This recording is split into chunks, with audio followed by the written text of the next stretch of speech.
Thank you for your patience. I know everybody is probably eager to spend a little time with their families over the holiday. I don't have anything at the top, so Lara, why don't we go straight to you? Great, thank you. I noted the Secretary's statement earlier today about the abduction and murder of Mohammed Abu Khadr. Wondering if you can give us a little more information on what the Obama administration knows about the circumstances or the motive of this killing. Well, as you know, Laura, there is an investigation that authorities are looking into this tragedy. A number of Israeli and Palestinian officials have condemned it. Prime Minister Netanyahu has called today for sides not to take the law into their own hands.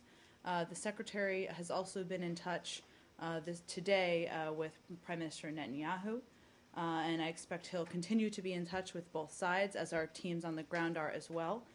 So I don't have anything to convey to you, and I don't want to prejudge the investigation. But it seems that this is being linked to the kidnapping of the 3 Israeli teens. And so I'm wondering what makes anyone think, or is there any evidence that suggests that they are linked? Well, again, Laura, that's the reason why there's an investigation. And what we've conveyed from here, and obviously the Secretary's statement did this strongly, is the need to refrain from violence, the need for all sides to find an alternative path forward.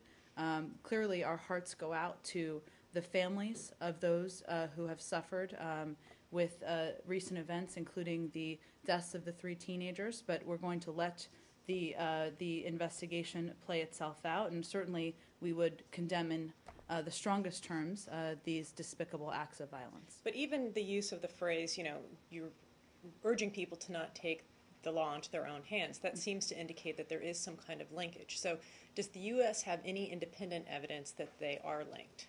I don't have any independent evidence here. Obviously, there's an investigation going on the ground. That's the appropriate place for this to take place.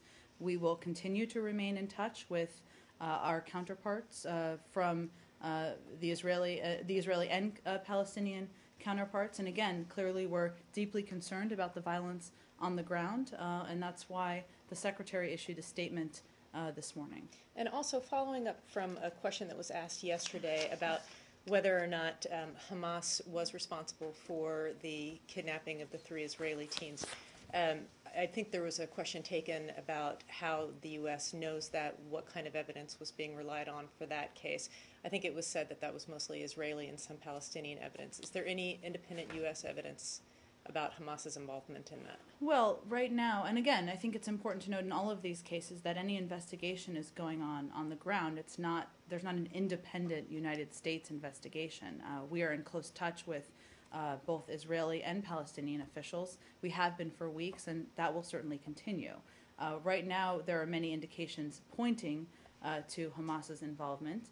It's also important to note that Hamas's leadership publicly praised the kidnappings, and we've seen a pattern of events over the course of quite some time that we would also point to. But there's an ongoing investigation that has not been concluded. Clearly, many officials have spoken to their views of what happened here, but we will remain in touch with officials on the ground, and we're not going to prejudge the outcome. Okay, thank you. But Jen, this is a criminal case. I mean, it's okay for Hamas leader to welcome the killing or whatever they say publicly, but is this good enough evidence for them to link them directly to the killing? I think I just made very clear that we are going to let the investigation play itself out. I think there's no question there are some patterns that we've seen in the past. There are many indications pointing to Hamas's involvement, but there's an investigation that's ongoing. It has not yet been concluded. Are you aware that there is an organization called Jamaat Ansar al-Dawla al-Islamiyya, which is a group that links itself to the Islamic State, that declared responsibility yesterday, and a Palestinian news agency ran the story that they're the one who kidnapped the 3 teens and killed them? Well, there have been a range of reports. That's exactly why there's an investigation ongoing. We'll let that play itself out. Okay, just one last thing. You're aware that the Israelis demolished the house of one of the suspects of, they said they were involved in the killing. It was a 5-story house. The family lost the house, etc. Do you see this as a collective punishment against the family? And in addition to that, they arrested the father and 4 of the brothers, and they're already in Israeli jail. Well, again, I think the Secretary's statement this morning sent a very strong message from the United States that there has to be an alternative path forward, that violence is not the answer. And we've been in touch with both sides to convey that strongly as well. There's no question there are strong emotions on the ground. That's understandable given the circumstances, but we're encouraging parties to continue to cooperate on security measures and continue the dialogue as well. Go ahead. On the idea of collective punishment, I wanted to ask you about the notion of collective responsibility of government, specifically of this Palestinian unity government. The Hamas-Fatah government is responsible for security and law enforcement in all the Palestinian territories. Is that correct? Well, there's cooperation, as you know, on security front with the Israeli authorities as well. It depends on the part that you're referring to. So, when the unity government was announced, you said, based on what we know now, we intend to work with this government. We will continue to evaluate the composition and policies of the new government, and if needed, we will recalibrate our approach.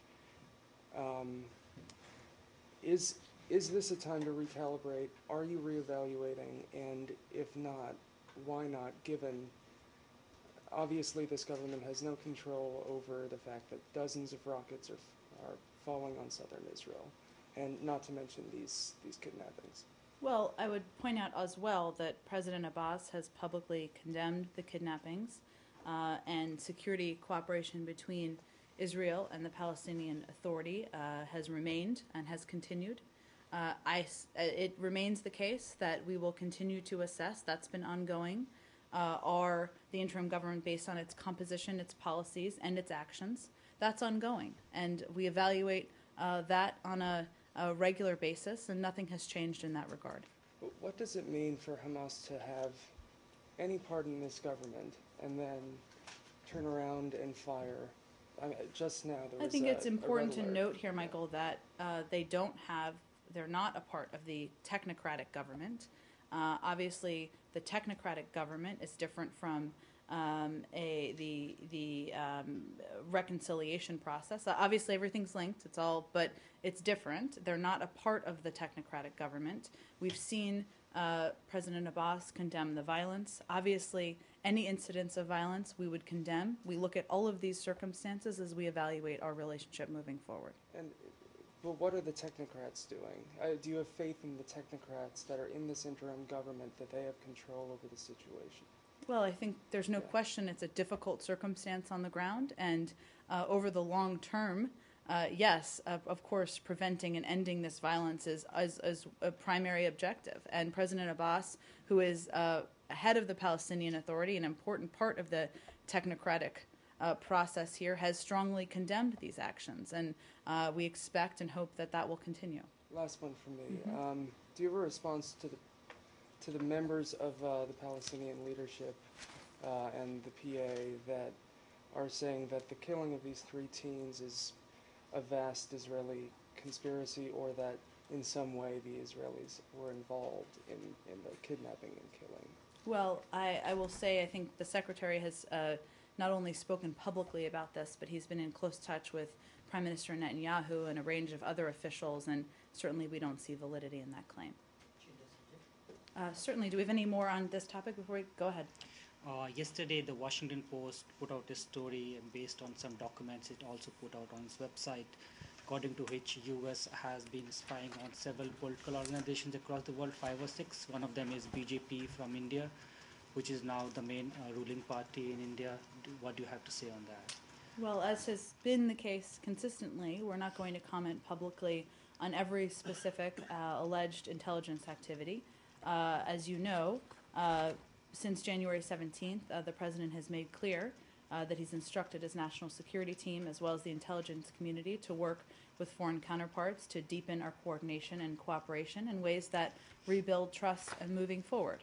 I can confirm that diplomats from our embassy have met with their MEA counterparts on this issue, but I'm not going to get into the substance of our private conversations. But can you say what's the status right now? Is BJP still in that list or is off the list?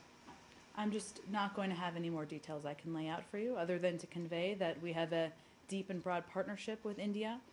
We will discuss any concerns that we need to discuss through our private diplomatic channels, and obviously that is already ongoing, including as it relates to these specific reports. But I believe the State Department is always consulted on these issues by NSA and the White House.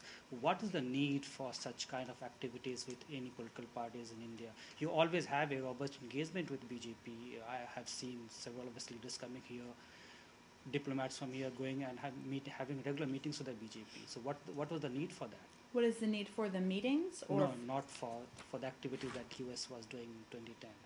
Well, again, I think we've spoken to this extensively as it relates to reports from around the world. I would point you to the president's speeches and remarks on this issue and steps we've taken to change our policies. And beyond that, I'm not going to have a further comment on these reports. Do you see this would have an impact on your relationship with India now, since that the Prime Minister is from that party? Well, we certainly hope not. We look forward to continuing discussion on a full range of bilateral and regional issues. As you know, there's been an invitation issued for a visit, and we're looking forward to that, hopefully in the fall. Following the meetings that your diplomats had in New Delhi yesterday on this particular issue, have you given any assurance to the Indians that this will not be done in the future? I'm just not going to have anything else to read out. There'll be continuation of private diplomatic conversations, and I'm not going to read out those out publicly. Thank you. Go ahead. In India? Sure. Or go ahead, in the region. Okay. Yeah. Okay. Thanks.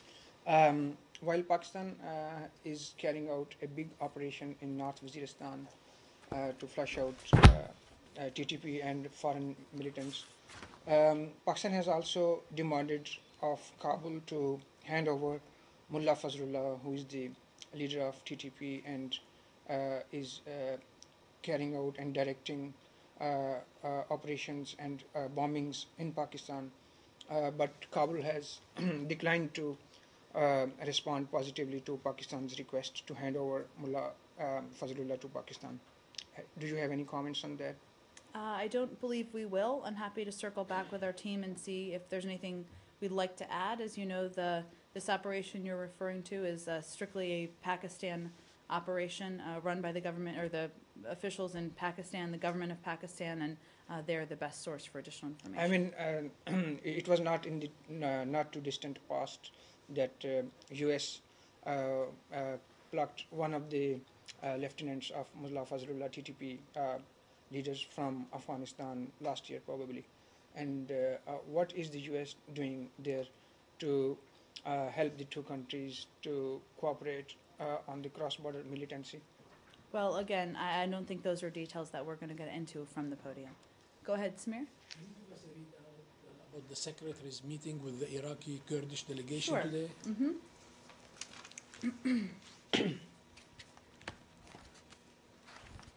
He also spoke with President Barzani this morning, so let me just give you kind of an overview of those two. During his following meetings that the Secretary had in Erbil just last week, he met this morning with a Kurdish delegation led by KRG President Barzani's Chief of Staff, Fuad Hussein, to discuss the crisis in Iraq and the important role that Kurds have to play in assisting the efforts of the central government to manage this current security and political crisis in a way that is beneficial to all Iraqis. The Secretary emphasized to the delegation the critical role that the Kurds play in the government formation process, and with the new Iraqi parliament convened, the need for their full participation to move the process forward to forge an inclusive government that takes into account the rights, aspirations, and legitimate concerns of all of Iraq's communities.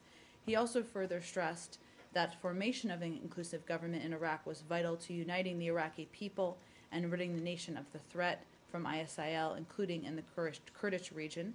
And finally, he underscored the historic relationship the United States shares with the Kurdistan regional government and its people, and emphasized our full commitment to that relationship. The discussion he had with President Barzani was along the same lines in terms of encouraging the urgency, emphasizing the urgency of their participation in the government formation process, the important role the Kurds played moving forward.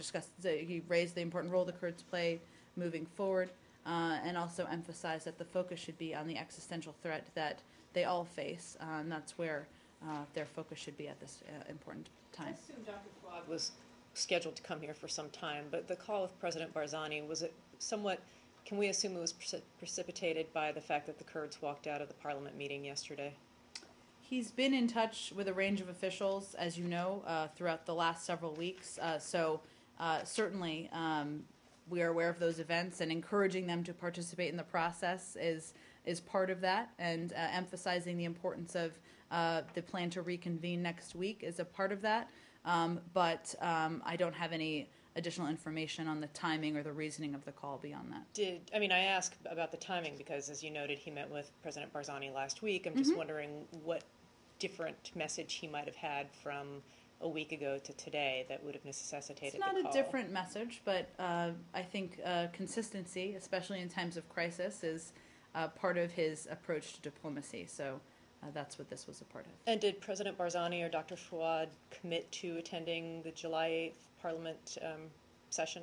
Not themselves personally, but the delegations. We certainly expect they will, but I'll let them speak for themselves in terms of their own commitments. Jen, but the Kurds, meanwhile, are working on their own country or own state, drawing the borders of this country and preparing for the referendum.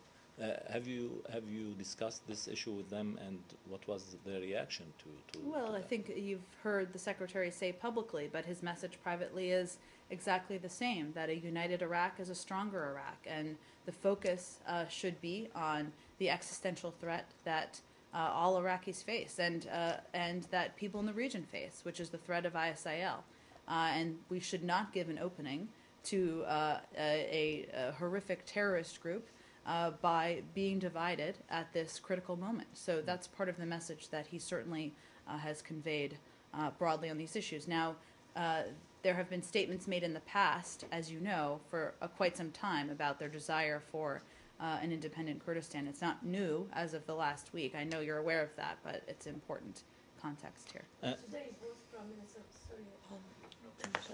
Today, Prime Minister Maliki and the Iranians saying that they oppose to any kind of secession by the Kurds. So you're in agreement with them on that? I think we've been very consistent and clear about our view that a stronger Iraq is a united Iraq. A united Iraq is a stronger Iraq. And do you believe that Kirkuk is still disputed?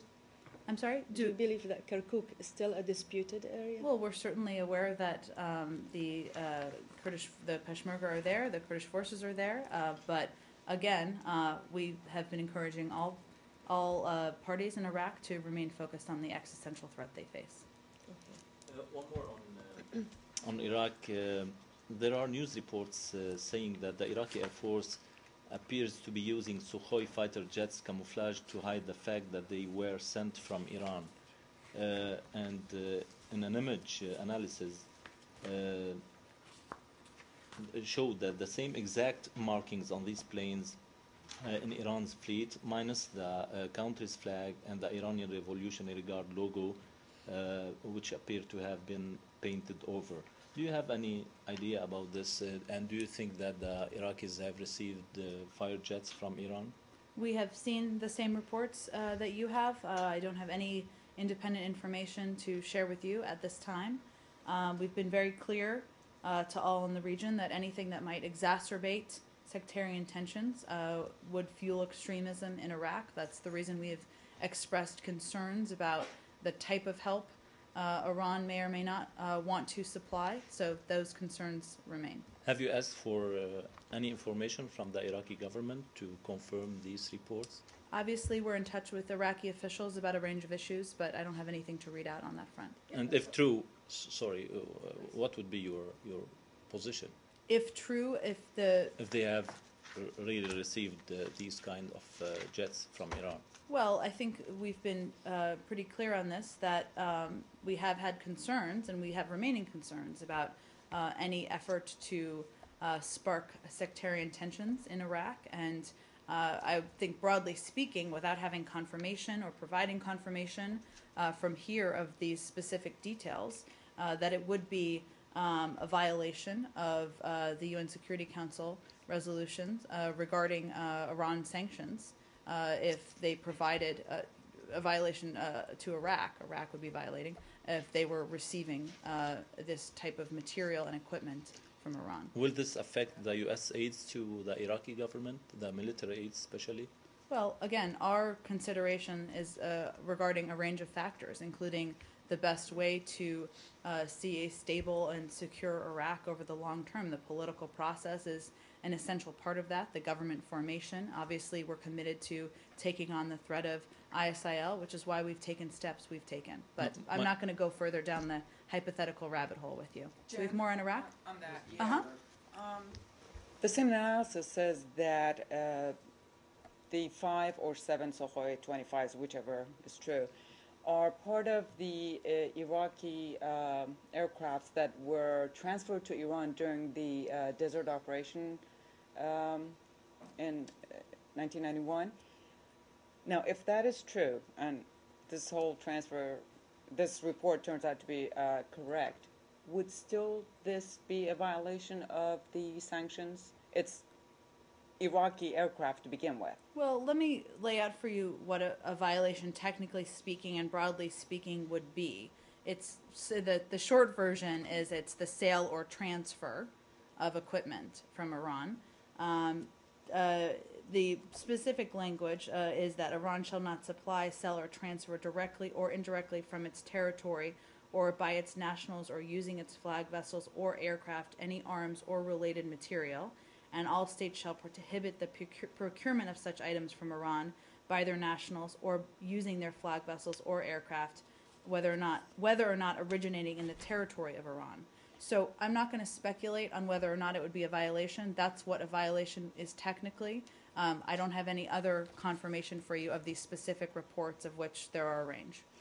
The Iraqi ambassador to the U.S. yesterday was at Carnegie Endowment, I believe, and he said that Iraq is going to turn to Russia, Syria, and Iran for military assistance. Has anybody from this building been in touch with them regarding all, and especially with all these reports, different reports coming out, that Iran has been transferring, and then Russia as well? Mike, I will say first that we have been in touch with Iraqi officials over the course of time about any concerns about violating UN Security Council sanctions. In terms of assistance, and I think my colleague Marie addressed this yesterday, and we have a little bit over the course of days, but we have always been supportive of efforts by Iraq to work with a range of countries, and to be clear, they work with a range of countries and have for some time on terms of the military assistance and equipment needs and how to meeting those, I should say. We also provide and have increased this over the course of the last several months as well, as you know, because we've talked about it a great deal in here. So it's not a surprise to us, nor have we expressed a concern about Iraq working with a range of countries that they've long worked with to meet their needs. Marie said the other day that the U.S. wouldn't be opposed to any legitimate transfers. Would this constitute a legitimate transfer of arms should it be proven that these are actually Iraqi I think I aircraft? just outlined pretty clearly what a violation would be. We've communicated that to the government of Iraq. I'm not going to speculate further until we have any confirmation of the specific details here. Have you seen any moves on part of Baghdad to work with regional countries? I'm sorry, the part of... Have you, on part of Baghdad, the Iraqi government, to work with other countries as well to control the situation? To address the threat of ISIL? Yes, with the Arab countries, yes. Well, I think they've been in touch with a range of countries. You saw the announcement yesterday by Saudi Arabia, the humanitarian announcement that obviously Marie outlined would go through the UN. One of the tasks that the Secretary was engaged with last week was working with these countries to focus on the existential threat that countries in the region face. So certainly there has been outreach and discussions, and we've been engaged in that as well. Iraq? Yes. More on Iraq. Go ahead. Do you think that after 2 weeks the ISIL threat is lessening, or getting less, or is getting more? Well, I'm not going to do a day-to-day evaluation of that. Certainly, our concern remains about the existential threat that Iraq and the countries in the region face from ISIL. We have seen reports of government forces fighting back, but our concern remains, and that's why we've continued to increase our assistance and why we remain closely engaged with government officials on the ground. So the other thing which when you talk about the readout with the talks with the Kurdish leaders, you are talking about process or something to form at the end unified government and parliament and all these things because they are not attending. What kind of contacts you have with the Sunni leadership?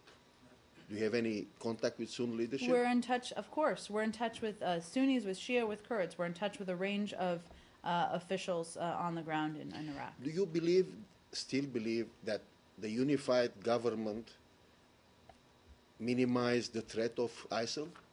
We do. In why? Because the focus should be on standing together and facing the existential threat that they all face and not on political infighting.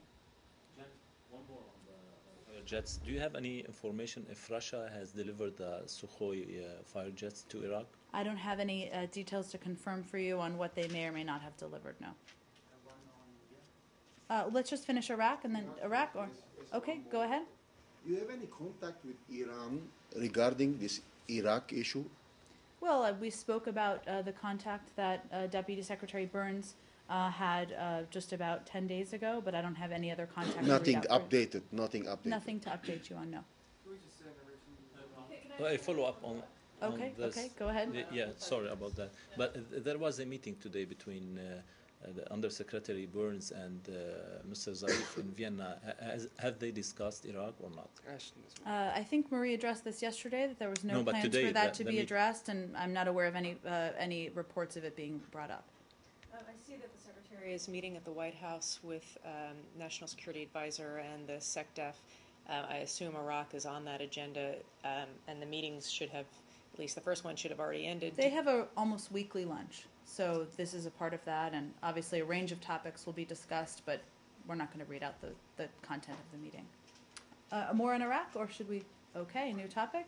Let's go ahead. A small quick one on India. Okay. The news reports from India are saying that Secretary would be traveling to New Delhi for the next round of a strategic dialogue with India on July 30th. Do you confirm this date? I don't have any trips to announce, and I'm not aware of plans at this point to travel in the coming weeks to India, but we look forward to going at some point. But is it going to be late this month or next month? I'm not aware of plans to travel this month. Also, the same news report is saying that Deputy Secretary Burns would be traveling to India next week. Do you have? I don't have any details on his schedule in front of me. We can check, and as you know, we will put out an announcement whenever he has travel planned. Okay, thank you. Okay. Allie? We understand that the U.S. is supposed to announce today new security directives for foreign airlines and airports in response to threats from Syrian terrorists staging attacks, especially the foreign-born terrorists who have European and American passports. So I just wanted to know, has the State Department been in touch with foreign governments, alerting them to this change? And what are your thoughts on the directive itself? Well, I think any announcement hasn't been quite made yet. I'd have to check on what our specific involvement would be. I would say, broadly speaking, that the threat of foreign fighters is a concern that we share with many counterparts in the world, whether that's Europeans or others in the Western world, where we've seen an increase in foreign fighters who have traveled to Syria and other countries in the region and returning. So we have been discussing a range of steps we can take in a coordinated fashion for some time, but I don't have anything on this specific announcement, but we can check and see if there's more to share. Sure, but it's fair to say that the State Department has been involved in those discussions with other bureaus, DHS. We've been in discussion about, of course, a range of issues as it relates to taking on the threat of foreign fighters and what we can do more in terms of this specific case. I don't have any details on it. I'm happy to check about our level of engagement on it. Sure. In the back, go ahead. Oh, and he's just been raising his hand aggressively in the back, so go ahead. Or ladies first. Ladies either way. first. Oh, all Sure. right. Okay, go ahead. I just have a few quick questions about the China-South Korea summit tomorrow. Sure. What is the U.S. expectation for the outcome of the summit generally, and do you have any concerns for any part of the summit, the agenda, or the signing of any new diplomatic documents that they could sign? Again, I'm not sure that this is an event, or you tell me, that we are involved in at any senior level, or... No, it's between China and South Korea. Sure. So I would just say, broadly speaking, that we'll see what the outcome is. Obviously, we remain in touch with both countries. I think we put out a readout of a call the Secretary did with one of his Chinese counterparts, and we're in close touch with South Korean officials as well. But they're both important partners, whether it's in the six-party process or on other issues in the region. So we'll see what comes out of it and if there's anything we need to speak to. Okay, and China is reportedly going to ask South Korea to join the Asia Infrastructure Investment Bank, and the U.S. has reportedly warned South Korea against joining it. Do you have any position on the development bank itself, or your expectations for what South Korea might decide whether to join or not? I don't. I'm happy to check with our team and see if there's any concerns or issues raised that we'd like to express publicly. Okay. And then in general, is there any concern at all that South Korea is perhaps becoming too close to China, given the fact that President Obama emphasized on his Asia trip that the U.S. should be South Korea's main security ally?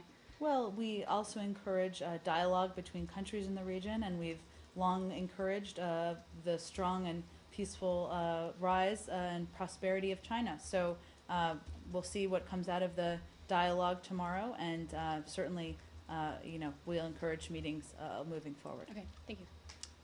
Go ahead. Can we stay in the region with North Korea? Sure. Sort of as these meetings are happening, North Korea has been sort of demonstrating increased aggressive posturing with these small missile tests, and also with the decision earlier this week to charge the 2 Americans that they currently detain. First of all, do you have any update on the status of those 2 Americans? Any more on what their health was the last time the Swedes were able to meet with them, or whether they've been able to meet with them this week? Well, there have been no new meetings, so the last meetings by our Swedish protecting power were ones I think we updated on a couple of days ago. That was with Mr. Fowle on June 20th, and Mr. Miller on June 21st. It's important to note that those meetings were prior to these reports of the charges. So to my knowledge, there hasn't been an opportunity to discuss this with them specifically by our Swedish protecting power. In terms of their health, obviously we're always concerned about the health and welfare and safety of U.S. citizens. That's one of the reasons we seek to have close contacts and have consular access, but I don't have any specific updates or new concerns to express related to their health. Do you have any indication why these charges are happening now? Because it seems the one man was in custody since April. Well, we, again, have seen reports of the charges, but I don't have any separate confirmation or additional details on them at this point in time. And then also, between that and the missile tests, some experts are coming forward saying that they indicate that North Korea is frustrated by not being sort of more on the U.S.'s radar, more on other countries' radars, that it's not a priority in people's foreign policies. Is that an analysis that this building shares, and is it affecting the way you kind of go forward in your policy towards North Korea? Well, I think there's a shared concern by the United States, by other countries in the region, about the bellicose rhetoric and the threats posed by North Korea, and we're certainly concerned by the reports of yet another round of provocative weapons launches, the third in a week. These launches are intended to unilaterally heighten tensions in the region. They'll not provide North Korea or the North Korean people with the prosperity and security it claims to seek. And it's long been the case that the ball is in North Korea's court to change their relationship with the international community. It's not in ours, it's in their court, but clearly actions like those of this past week don't help them take steps forward in that regard. Can I just follow up on that? In the case of Mr. Miller, the reports are that he sought asylum in North Korea, or he tore up his visa to the country upon entering and said he wanted to stay there. Is it your understanding that he wants to come back here, or that he doesn't want to, or do you have any details on that? I just don't have any more details to share in either of these cases. But you are still seeking, your official position is that you're seeking him to be returned to Absolutely, the U.S. and we're also seeking additional consular visits. Okay. Through our And then, protecting power. okay, great. And then one more on the summit. It's a lot of people are noting that this is the first time a Chinese president has visited the president of South Korea before paying an official visit to North Korea. Are you encouraged by this as a sign that China is sort of moving away from North Korea and perhaps a little bit more willing to put diplomatic pressure on them? Well, we've had a range of conversations with China over the course of the last several months, or even years, I should say, at this point, that we have been here, that the Secretary has been here, and they have played a role in pushing North Korea to take more helpful steps forward. But I don't want to analyze further the order of visits. I'll leave that to others to analyze. Sure. I guess what I'm trying to get at is, do you detect a shift in the Chinese position toward a greater willingness to work with you and other partners in the region to put pressure on North Korea? Well, the Secretary has spoken to this in the past about conversations that he's had with Chinese leaders about the threat we face and the concerns we have about North Korea's rhetoric. But I think I would point to that more than the order of visits. Okay. Isn't the United States seeking China's help to get the detainees out of the DPRK? I just don't have anything else to read out for you in terms of our efforts. Thanks. Go ahead. Regarding the talk between Japanese government and North Korea, did the U.S. have any report from Japanese government? And how does the U.S. think about the possibility of Japanese government is going to lifting up the sanctions on North Korea? Well, we have certainly been in close touch with our Japanese counterparts on this and a range of other issues. Certainly they are the experts on the discussions that are ongoing. I know there have been many reports about what they may or may not do. We don't have any independent confirmation of that. I don't believe any public announcement has been made, so we would refer you to the government of Japan for more information. We continue to support Japanese efforts to resolve the abductions issue in a transparent manner, and as I noted at the top, we of course maintain regular consultations with Japan on issues related to North Korea, security in the region, and a range of issues we have shared concern about. And what do you think about the possibility of lifting up the Japanese original sanction on North Korea? Well, again, I'm not going to speak to a hypothetical. There hasn't been any announcement made. Obviously, I don't have any independent information here about that particular report. Go ahead in the back. Yeah, thank you. There is a noticeable escalation of anti-Armenian rhetoric in Azerbaijan. Recently, Ilham Aliyev personally called Armenia a historic Azerbaijan land this time, which analysts qualified as territorial claim. The main question is about the violation of ceasefire recent weeks. Azerbaijan violated ceasefire not only in line of contact with Karabakh, but also across the state border with Armenia, severely shelling civilian rural settlements in northeastern part of Armenia. Some local authorities already have reported that full-scale war has already broken up. So as a co-chair of OSCE Minsk Group, do you follow the situation or any actions do you put any efforts to restrain Azerbaijan from belligerent statements and action? Thank you.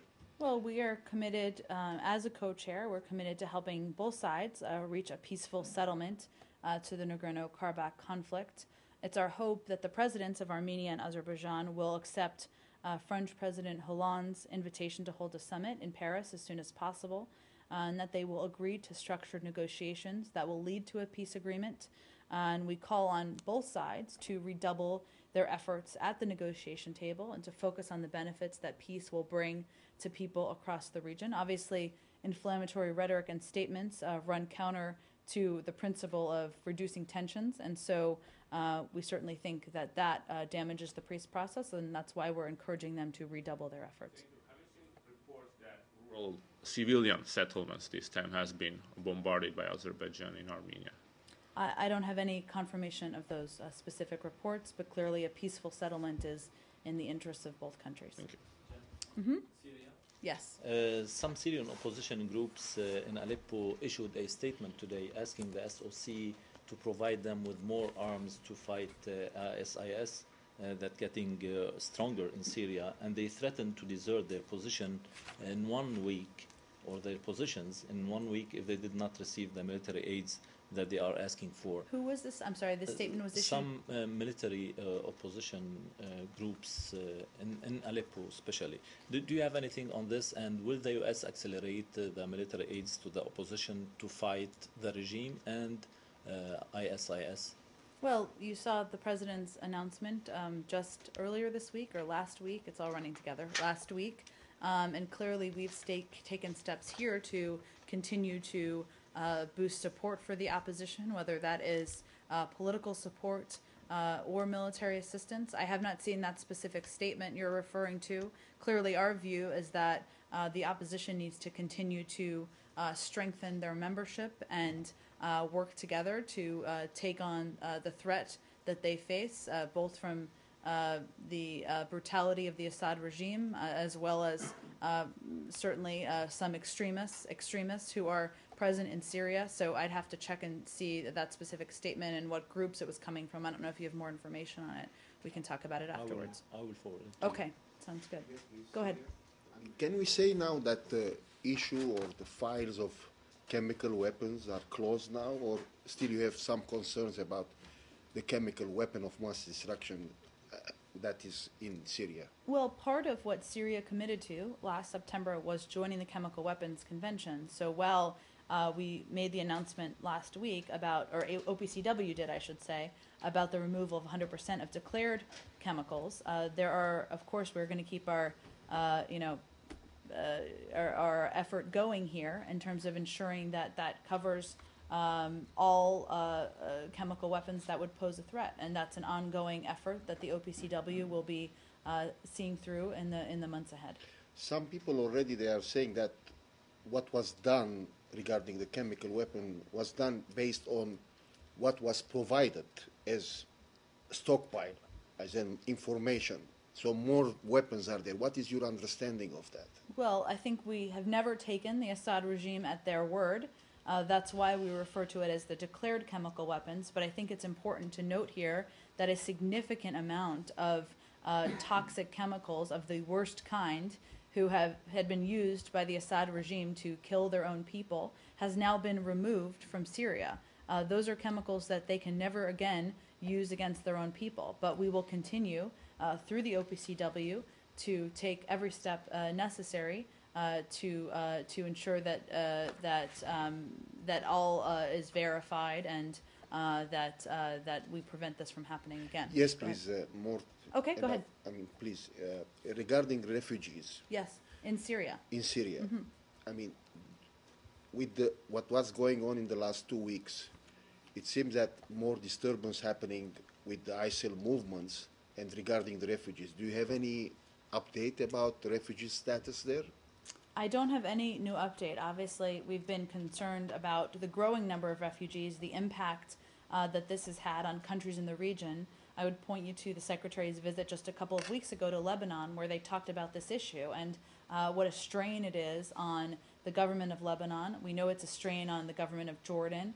That's why we've increased our assistance over the course of the last several months in this regard. But our efforts are continuing on that. And as it relates to this, we remain the world's largest donor. But obviously, bringing an end to the suffering and the bloodshed is the best way to address the refugee crisis. A few days ago, there was concern or reports saying that ISIL already infiltrated in some of the refugee camps in Jordan. This is just rumors, reports? Did you check it?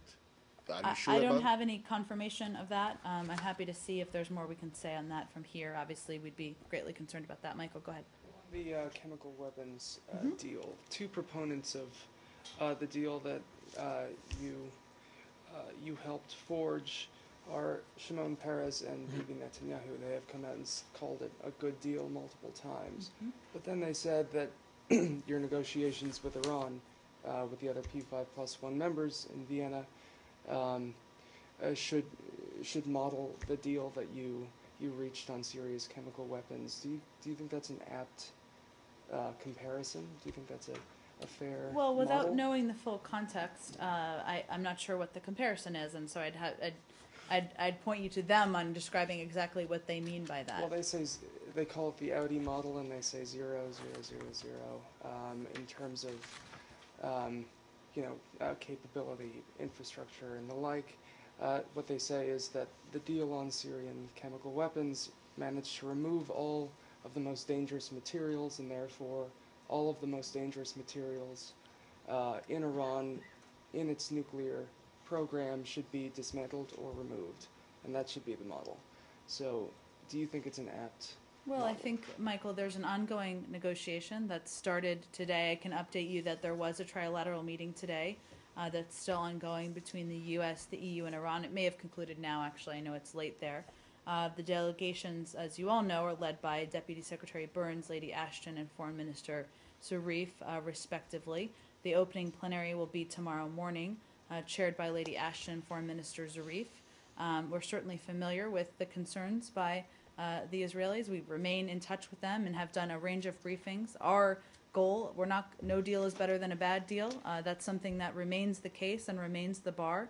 But we also believe that this is a process that could lead to preventing Iran from acquiring a nuclear weapon, which we feel is in the interests of all countries, including Israel. But beyond that, I'm not going to speculate or comment on those reports. And just one more on this.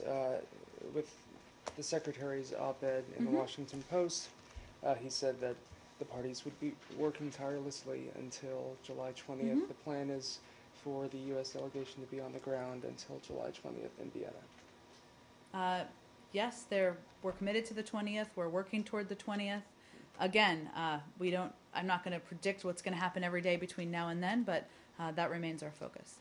Could I go back to the issue about potentially ISIL infiltrating some of the refugee camps outside of Syria and Iraq? I mean, I'm sure you saw yesterday Abu Bakr Baghdadi's call for Muslims to join the fight in the territories that ISIL controls. And I'm just wondering if there are steps being planned now or taken now beyond the military aid that's going to Syria and Iraq to prevent the spread of ISIL into other areas or states that would present even greater threats to the West or to Israel.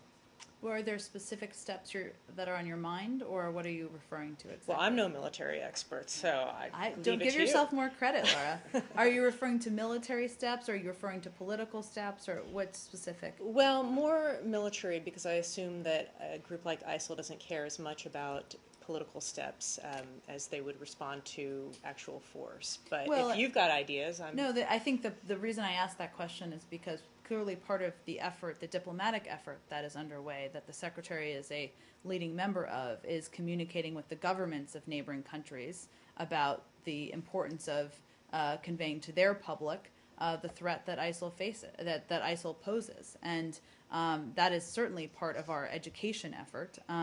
In terms of military steps, I can check with our team and see if there's anything more specific in that regard. For example, it's been suggested that Jordan is really a red line in the Mideast, that if ISIL starts coming into Jordan, which is so vulnerable right now anyway with regard to refugees and the economic crisis there, that could really be the thing that spurs more U.S. or Israeli aid and a more robust aid to the region. Well, I think, and I would point you to the President's remarks, which were carefully crafted, of course, in the sense that we are concerned about the threat of ISIL, not just to Iraq, but to the region. We are talking about how we can combat that threat to not just Iraq, but to the region. I don't want to get ahead of where we are, because obviously, as it relates to the events in Iraq, you know where we are with the need to the urgency of moving forward on government formation and the important role we think that plays. But even prior to this crisis, I'd point you also to the President's West Point speech, where he talked about the changing threat we face and how we need to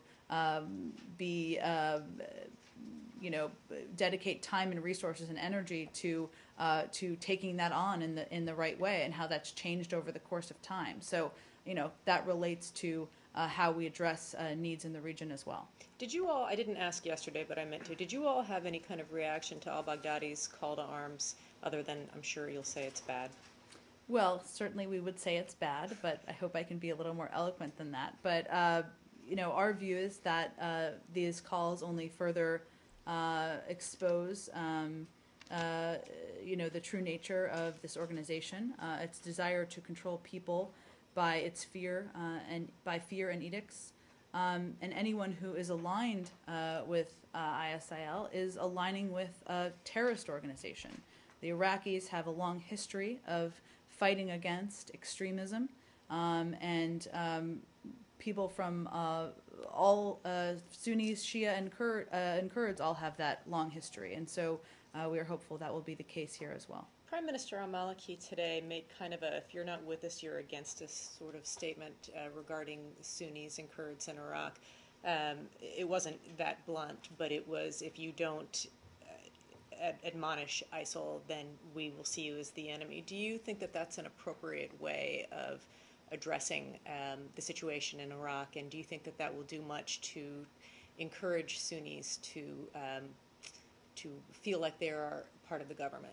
Well, I think we've been pretty clear that Prime Minister Maliki has not been the model of inclusivity in the past, and perhaps there are different ways to portray the need for inclusivity moving forward. I haven't seen the full context of the comments, but I think the broad point that whether you're a Sunni, whether you're Shia, whether you're a Kurd, you've all faced this same threat is a point, broadly speaking, that we certainly agree with, and that's why we're encouraging everyone to focus on government formation and focus on unifying against the shared threat that they face.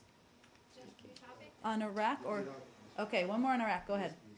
You mentioned the word educational. I mean, I don't understand who is educating whom. In this process of the fights going on in that region. The point I was making is that while there are strong emotions and history about division and lack of inclusivity in the past, the fact is that whether you're in Iraq and you're a Sunni or you're a Kurd or you're Shia, you are all facing the same threat. Same with people from other countries in the region. So communicating that both to leaders in the region as well as to people in the region is what I was referring to. So the other question, I mean, 2 days ago you were asked about the Islamic Caliphate, which is like, because ISIL till 2 days ago or 3 days ago or maybe a week ago, it was always like characterized as a terrorist and all these things. But they put this ideological approach 2 or 3 days ago, whether it's true or not, that's not the issue. What your understanding of what they are saying, is it because it seems that there are some people are believing in it? Do you have anything to say about it? You trying to understand what they are saying? I think I spoke to this the other day, so I would point you to those comments that I made. Go ahead. On the border issue, some experts are saying this is beginning to look like a refugee situation. Does the U.S. See the families and unaccompanied children coming across the border as refugees? The coming across the border from Iraq? No, I'm talking about the southern border of the United States. Oh, sorry. Yeah, no, switching different topics. I wasn't sure what you were talking about. There are different ways to characterize, and I don't mean characterize. There are specific qualifications, whether an individual is a refugee or an asylum seeker, and there are definitions of that, which I'm happy to get to you. As you saw the Secretary say yesterday, part of our focus and our diplomatic effort here is on working with countries where these unaccompanied minors are coming from to change the root causes. And that is not a short-term process, but it's something that we're dedicating resources to. That was a big part of the discussion and conversation he had with these leaders yesterday. And you saw the President also speak to this issue and the challenge of communicating to parents of these unaccompanied minors within the countries that this is a dangerous journey, one that they should not send their children on. So in terms of how they're characterized, I'm happy to get around to everyone the technical differences between an asylum seeker, a refugee, and how that works. Obviously, we are trying to take on this challenge through many avenues, and that's what our focus is on, and one of the reasons the Secretary had the meetings he did yesterday. If you could send that around, that'd be great. But do you see these people as one or the other at this point, or a mixture of both, or? There are different ways that individuals are characterized, and it relates to a range of factors. So why don't I get that around to you? I wouldn't group everybody into the same category. Okay. Great. Oh, go ahead.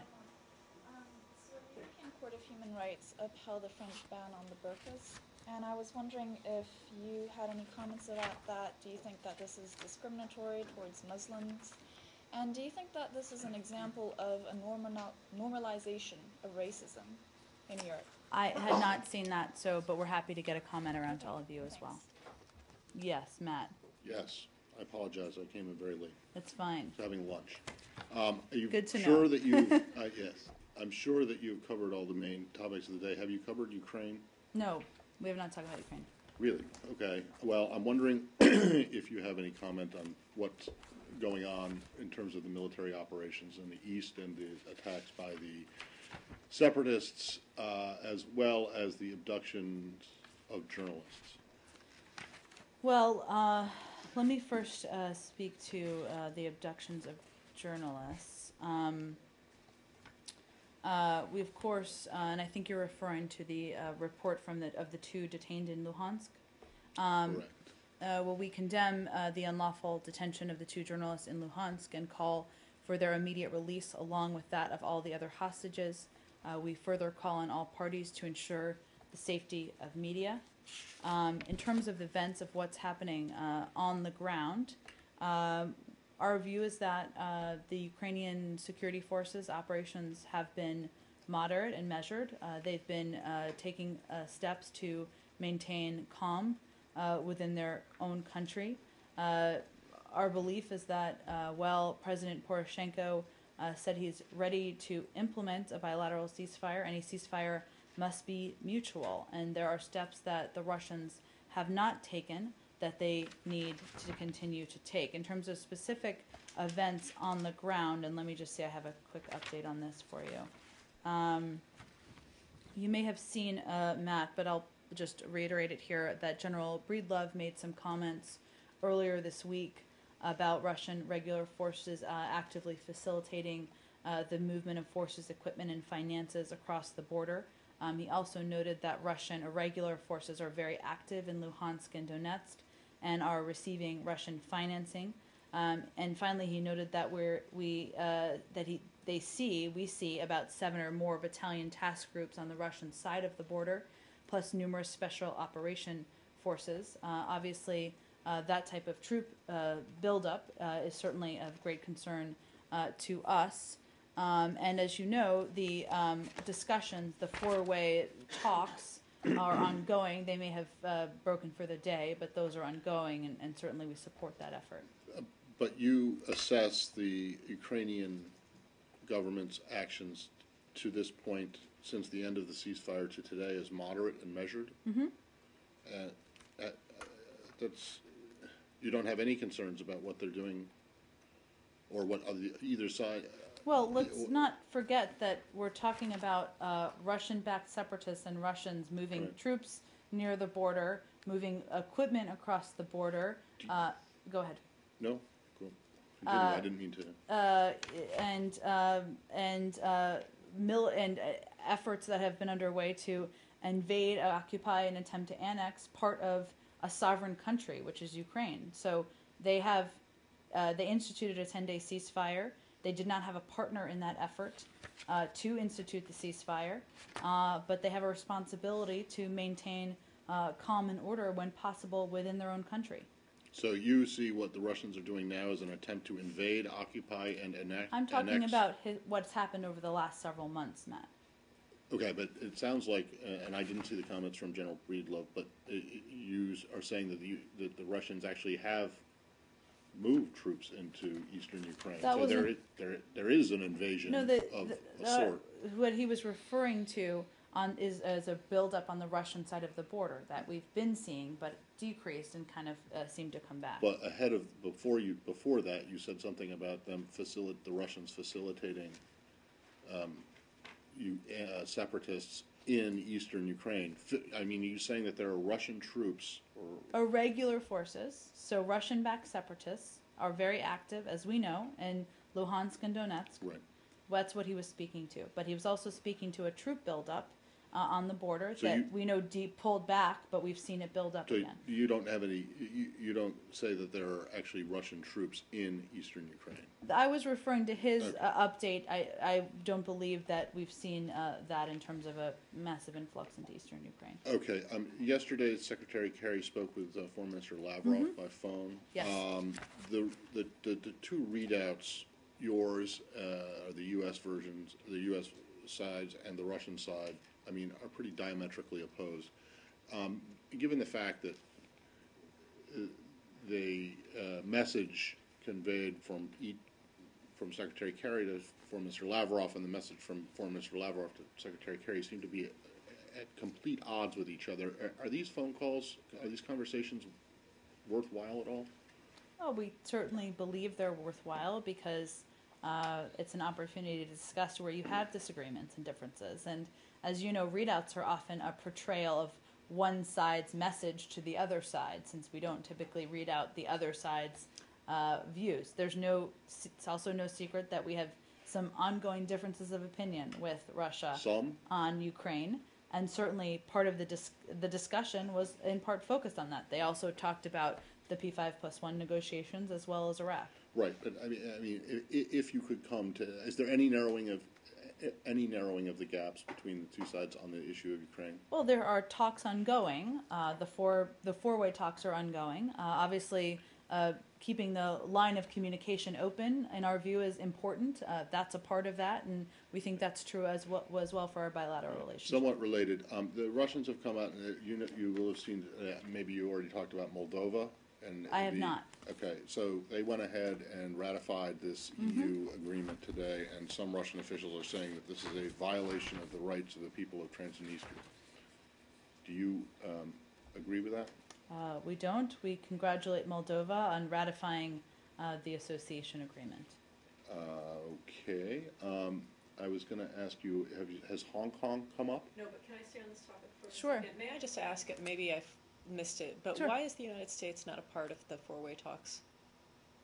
Well, we have a range of ways of communicating with all of the countries involved, and I think we've been in touch with all of them throughout these talks as well. But Well, right, which is why I find it surprising that the United States isn't in the room. I mean, it has been quite a major player in this since going back to February and prior to. So I was just wondering if it was seen that it would be more productive for these talks to go on without active involvement by the United States. I don't think that's our view. We're in close touch with all of the parties involved, and where we can play a useful role, we're happy to play a useful role.